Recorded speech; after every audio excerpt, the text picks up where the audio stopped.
আসসালামু আলাইকুম রহমতুল্লাহি বারাকাতুহু। শুভ সন্ধ্যা, শুভরাত্রি। বন্ধুরা কেমন আছেন জানি না, মহান রব্বুল আলামিনে কোন অবস্থায় আপনারা রাখছেন। আমি ইনশাআল্লাহ মহান রব্বুল আলামিনের দরবারে শুকরিয়া আদায় করি, খুবই সুস্থ আছি এবং ভালো আছি। আপনারা দোয়া করবা সকলে, এটাই আশা করি। আর সবচেয়ে হইল ভাই, আমাদের এমন এক জিন্দগিতে মহান রব্বুল আলামিন আমরা ফাটাইছেন, ইমান ইসলাম লইয়া আমরা মরা খুবই কঠিন। কেননা স্বার্থর কারণে সামান্য একটু 19-20 হয়ে গেলে আপন ভাই বাইয়ে বাইরেও কিন্তু দ্বিধাবোধ করে না। কেননা ফেসবুকও মনে করো কিছুদিন আগে দেখছি যে মনে করো একটা ঘটনা আপনারা সামনে শেয়ার করলাম। ভিডিওটা আমি ক্লিক করে দেখাইতাম পারতাম, কিন্তু দেখাইলাম না।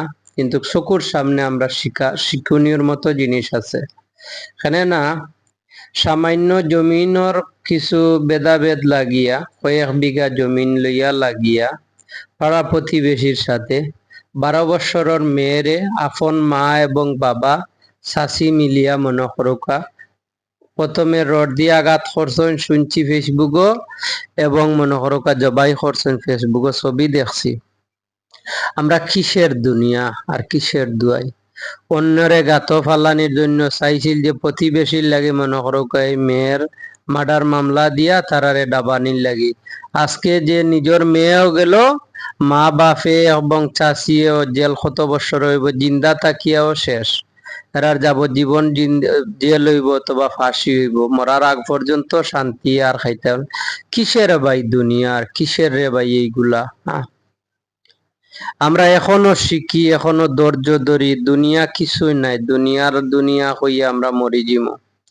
কিন্তু এখনো শিক্ষণীয় জিনিস আছে, আমরা ধৈর্য ধরি হলে এবং মহান রব্বুল আলামিনের দরবারও নামাজ পড়িয়া তওবাতিল্লাহ করি। ওই যে হাবিল আর কাবিলের যুগ আইছিল, ওরকমের সিস্টেম হয়ে গেছে আমাদের এখন বাংলাদেশ। তে সকলে আমার ভিডিওটা কিছু শিকার লাগি আর ধৈর্য ধরার লাগি।